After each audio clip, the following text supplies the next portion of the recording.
মনু দ্বাদশ শ্রেণী বিদ্যালয় থেকে চুরি যাওয়া সামগ্রী মনুবাজার পুরাতন থানার ঘর থেকে উদ্ধার। ঘটনার বিবরণে জানা যায়, গত 27শে মে মনুবাজার দ্বাদশ শ্রেণী বিদ্যালয় থেকে চুরি হয় স্কুলের কম্পিউটার, সিসিটিভি ক্যামেরা, মনিটর সহ একাধিক সামগ্রী। পরবর্তী সময়ে মনুবাজার দ্বাদশ শ্রেণী বিদ্যালয় থেকে একটি মামলা করা হয় মনুবাজার থানায়। এরপর মনুবাজার থানার পুলিশ ঘটনার তদন্তে নামে। এই চুরিকাণ্ডের ঘটনার তদন্তে নেমে পুলিশ মনুবাজার কর্মকার পাড়া থেকে তাপস পাল নামে মনুবাজার এলাকার এক চোরকে গ্রেপ্তার করে এবং এলাকার বিভিন্ন চুরিকাণ্ডের সঙ্গে যুক্ত মনুবাজার কর্মকার পাড়ার বাসিন্দা সুব্রত রুদ্রপালকেও গ্রেপ্তার করে পুলিশ। মনুবাজার থানার পুলিশ তাদের দুজনকে জিজ্ঞাসাবাদ চালানোর পর তাপস পাল ও সুব্রত রুদ্রপাল জানায়, মনুবাজার পুরাতন থানার ঘরগুলির মধ্যে চুরি করে নিয়ে আসা সামগ্রীগুলি রেখেছে।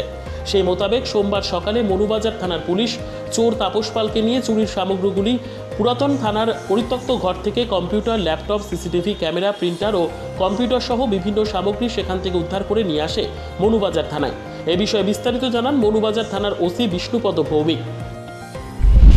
গত 27 তারিখ মনুবাজার থানা থেকে মনুবাজার স্কুল থেকে কিছু কম্পিউটার সহ কম্পিউটারের আরও অনেক সামগ্রী চুরি করে নিয়ে যায়।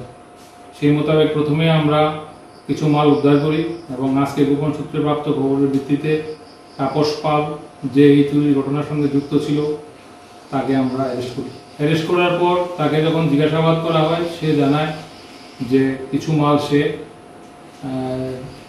মনুবাজার পুরানো থানাতে রেখে দিয়েছে। সেই মোতাবেক আমরা ওকে নিয়ে যাই। নিয়ে যাওয়ার পরে একটি মনিটর, একটি প্রিন্টার এবং একটা সিপিইউ এবং আরও 2-3টি সিপিইউ উদ্ধার করি এবং প্লাস একটি সিসিটিভি ক্যামেরাও উদ্ধার হয়। সিসিটিভি ক্যামেরার সঙ্গে আরও কিছু তার উদ্ধার করে আমরা নিয়ে আসি। এই ব্যাপারে সে নিজেই বয়ান দিয়েছে যে সে এবং সুব্রত মিলে এই চুরিকাণ্ড সংঘটিত করে।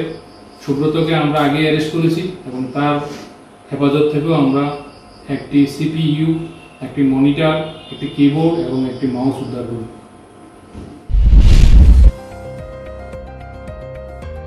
নিজস্ব প্রতিনিধির রিপোর্ট, দুরন্ত টিভি।